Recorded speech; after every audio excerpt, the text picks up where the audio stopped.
What's up, ninjas? What is going on? Hope all you ninjas are doing good. We are just slicing and dicing out here. Still not in full effect, of course. The season hasn't kicked off just yet, but we did a few yards yesterday and we're doing a few more today. This one, the grass is just starting to come in, a little bit of leaves left over from fall, and so I went ahead and told Tat over there to go ahead and just run it and mulch up some of these leaves, just kind of clean it up a little bit. By the way, this is his first time on the mower. He's doing really well. Figured why not, just kind of see if he knows how to handle it or how he handles it. I've asked him if he's ever used a stand-on mower, and he advised me that he has not. He's always used either the push mowers or the sit downs, but I explained to him, showed him the basics, and you know, since we're still kind of slow a little bit, season's just kind of getting started, why not? I just thought it was it would give him something different instead of just running around with the trimmer, and you know, gives me also the opportunity to see how he does. Look at that guy. You see him?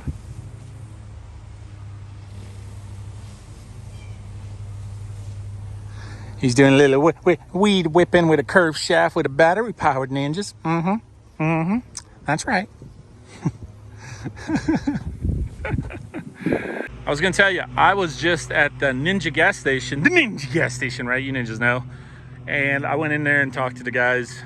And even though old Sammy's not there, but anyway. And he told me that the Ninja gas station just got robbed. I don't know, a few weeks ago, I guess, a week or two ago. And it was right towards closing time. And the guy came in with a hoodie and a mask and gloves, and he actually came in, walked around the counter, and entered behind the counter, behind the cash register, and put a revolver right up to his head. And they got it on camera. So, you know, I was like, oh my gosh, I'm glad you're okay. You know, that's pretty scary and crazy. It's kind of too close to home, I guess, you know. But I was like, did they take, you know, how much did he take? Did he take any money? He's like, yeah, man, he got us for $10,000. So he stole, because it was just one guy, 10 grand. That's just insane. I thought I'd share that with you because I just found that out today. But I wanted to share this video, and I'll maybe record a little bit as Tad over there is mowing, but I have been going up on all my prices this year. I have to. So I tried really hard not to do it last year, even though I was going to, and I was planning on it, but then I was like, yeah, let me see if, you know, if the whole situation with the economy will calm down. And as we all know by now, it has not. It's gotten worse. So this year, I'm forced. I have to. So yesterday, all the yards that I've mowed, and this is going to be going on as my yards start to pick up. 1st of March is really when my season kicks off. But everybody yesterday that I mowed, I went ahead and told them the situation, and they were all cool with it. They all understood. They're like, Nick, we get it, man. Everything's going up. Gas is going up. Cost of living, cost of running a business, everything's going up. So I am going up. And if you're wondering how much, I'm going up $10 per yard per cut. And then there's going to be a few yards that are going to be about $15 to $20, depending on size and just the distance of driving. But it's not by choice. I have to do it, you know. Well, you got to keep up with the economy, ninjas. You can't fall behind, and you should not. I don't know, every area is different, but you should not be mowing any more than no $35 yards when you got gas $4, $5, $6 a gallon. Of course, that depends where you are and what part of the country, but some areas are more than others. But you know, I don't have no more $35 yards. That's just insane. 40. I don't even have any more $40 yards. That's I know in some areas that's still probably okay, but for me, at least in my area, $40 yards. What's $40 now? It's nothing. I mean, look at the fuel prices. Look at the equipment prices. Speaking of equipment prices, I was talking to my dealer when we were talking about the mower and stuff, and you know, he was just sharing with me a little bit over the phone of how expensive the equipment has become, and he foresees that it'll jump a little bit more by this summer, probably another 10% or something. And I believe him, because the other day I was in the scab dealership. I was getting some oil, mixed oil. I was getting some fuel filters for these bad boys, some air filters and spark plugs, and also for my chainsaws. These two are like my go-to at this point, so I just wanted to make sure I got everything, at least for these two, and then the chainsaws. And you know, while I was in there, I was waiting a little bit and walking around, and even the scabbers have gone up on price. It's insane. I mean, I saw a walk behind, which are the two walk behinds that I owned in the past, and I bought them brand new for like, I don't know, $5,500, give or take. And now they're like almost $7,500, $7,600. So it's just jumped dramatically. So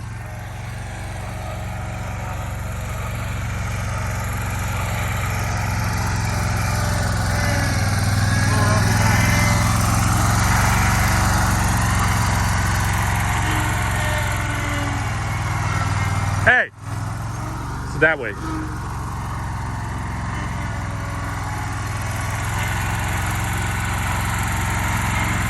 You can go forward. You can go forward. Keep in mind, Ninja's first time on a stand-on, so he's a little skittish, which is understandable. But yeah, he did good. He cleaned it up basically. I mean, just mulched up some of those leftover leaves and things. So yeah, everything is going up, and that is why I say you should be going up too. But again, it really depends on your area. You really need to know your market. You need to know if prices are going up on fuel and equipment and cost of running a business in general. Just, you know, fuel, maintenance wise, and also just if hourly. You know, a lot of you ninjas, I know you probably have a lot of guys working for you. So if your hourly has gone up and you're having to offer more per hour, so that way you can get guys on board, you have to take that in consideration as well. So there's just a lot of factors that are playing in. So every area is different, and you really just need to know your market. But yeah, so that is really what I've been doing. I've been raising up my prices and just kind of getting started. And this last weekend I washed all the equipment, just about every single one of them. I got it ready. I got to sharpen those blades, and I got to, of course, replace the gator blades on the SG Ninjas mower to some high lifts once the actual season gets started, because the gator blades are just for mulching leaves. I'm not really sure if this year Ninjas is going to be the same as last year, where nobody wanted to work, nobody wanted a job, so I've just gone solo last year. So I'm not really sure if that's going to be a repeat of this year, or if it is going to be different. Maybe I'll be able to get somebody.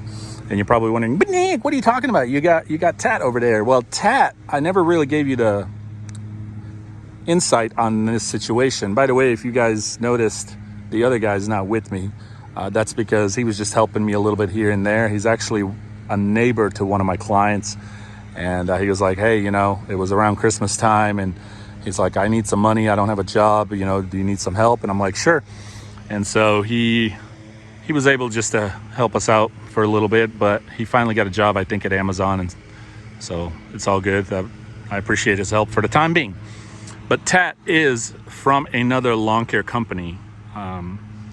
And he works for the other guy. And the owner called me and said, hey, I noticed you've been going solo. This was last year. He said, I noticed you've been going solo, and we're obviously going into fall. We're slowing down and into winter. And I've had this guy. He's a really good guy. He does a good job. No questions asked. I've never had any issues with him.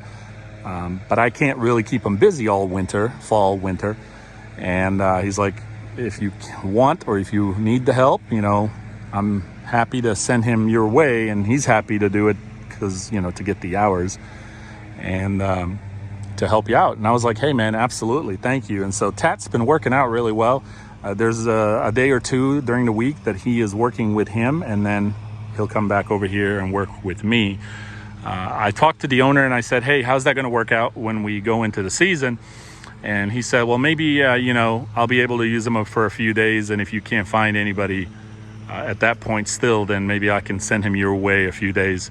So that's really awesome, and I appreciate that. And, you know, that's great, but can't really depend on that, because what if the other guy gets busy and he needs them all, you know, every day? So if he's here, great. But if not, I'm going to try to see if I can hire anybody again. And if I have luck, great. And if I don't, oh well, you know, it is what it is. I don't care. So we're just going to be slicing and dicing. Nothing's going to stop. Nothing is going to stop, you know. Nothing changes. People come, people go. People want the job, people don't want the job. I'm going to keep slicing and dicing.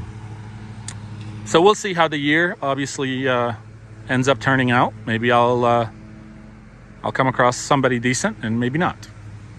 But at the end of the day, I've shared this with you ninjas before. It's all on you. Even if I find one other decent guy, like Tat, for example, you know, at the end of the day, it's still on you. You know, you still got to take care of business in order to provide for them the hours and the work. So it is what it is. But as I've shared, I think 2-3 videos ago, this year is a little bit different for me, as I am with my business debt-free. So that's good. It is a little different for me because this is the first time ever that I have been officially debt-free with my business. Everything's completely paid for, all the equipment that I've shared with you and shown to you a few videos ago. And so besides the employees, the fuel costs, everything going up, and, you know, maintenance costs and whatever else, at the end of the day, I am still going to be profiting more than ever before because I don't have as many, if any, really, expenses with my business. So that's a little different for me, and I'm excited to see how that goes this year. I got to replace this. It's still decent for it would be like a backup, you know, emergency, but when I get a chance, I'm gonna get this replaced. And I am still looking for another truck, of course. I always want a backup of everything. You ninjas know that. I've shared that with you in the past, as I would recommend that to all of you. Have 2 of everything as you can. Work up to that. You don't have to start with that. I didn't start with 2 of everything. I started with 1 of anything that I could get my hands on. So, but, you know, as you work your way up and you build your business, you know, and your income changes and things like that, if you get into that position where you can't have 2 of everything, do so. Normally by now I'd have a second truck, because I did sell the Dark Knight. As you ninjas remember, I had that Dodge. I sold it to a young ninja all the way in Colorado. Last I remember, I think he still has it, and it's doing okay from what I remember. And I've been keeping my eyes on another truck, but right now, just like with the mower equipment and, you know, with the equipment, mowers, and everything's going up, truck prices are just insane. You know, it's just crazy.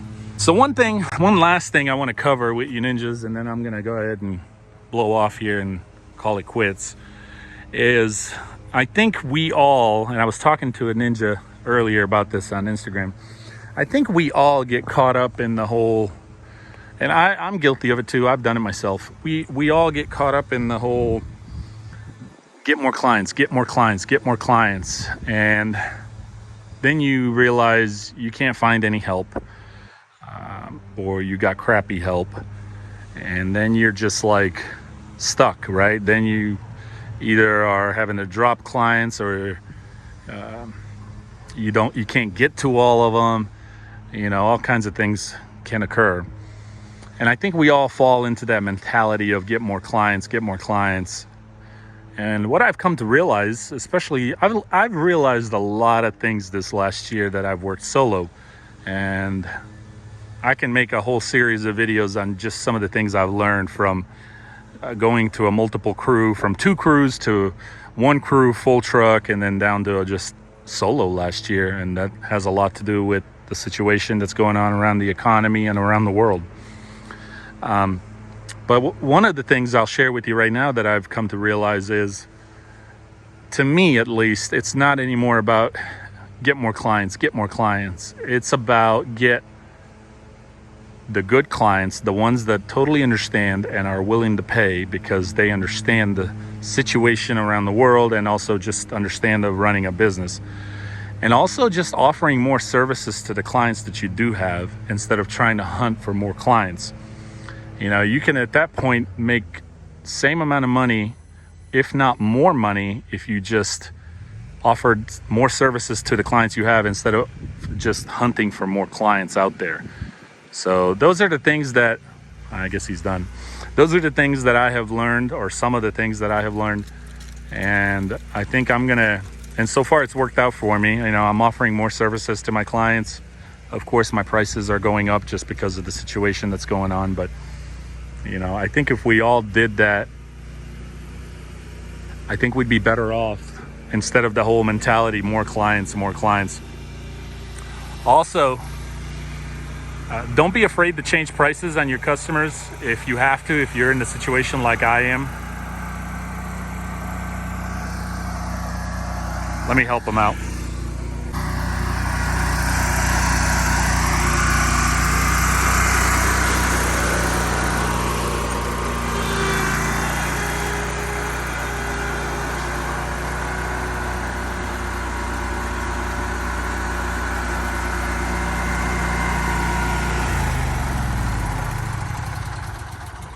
How was it? It's all right. Good. I think when you focus on that, not only are you focusing of offering more services to the clients you already have, but you're able to also put more detail to your work, more attention to the work that you're offering and doing. And overall, your quality is going to increase to the clients that you're servicing already. Because at the end of the day, it doesn't really matter how many accounts you have if your quality sucks. You're not going to be called back. Remember, ninjas, in this industry in particular, probably in a lot of industries, but we're talking lawn care here since this is a lawn care channel.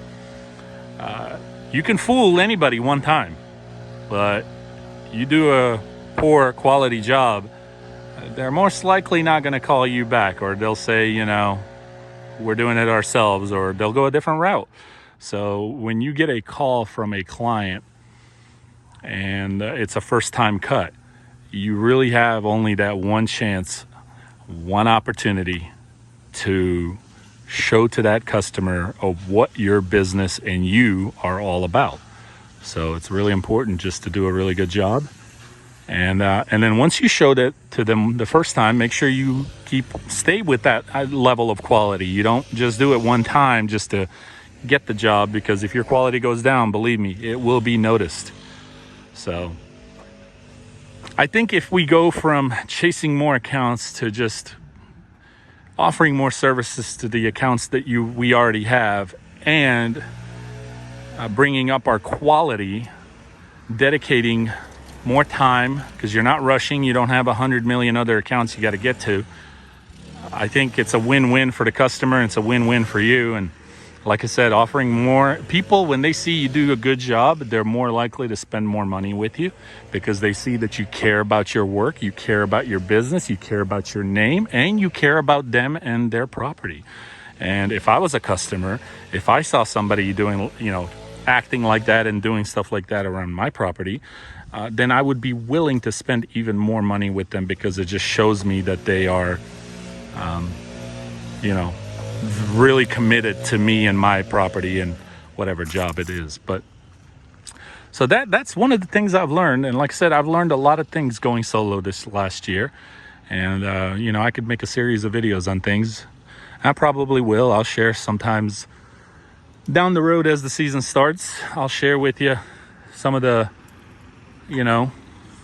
differences between a crew and solo, and what I've learned and things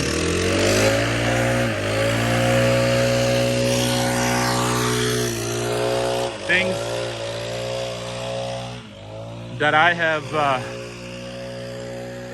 changed my opinion on, and you know, it's opened my eyes, not only about myself, that, you know, I was able to keep up with everything that I have. But that's all. We're done. Tat's getting ready to come back here, and I think we're gonna call it quits. So hope you enjoyed. I'm out. Thank you for tuning in for another one. Take care, and we'll see you in the next one. Peace.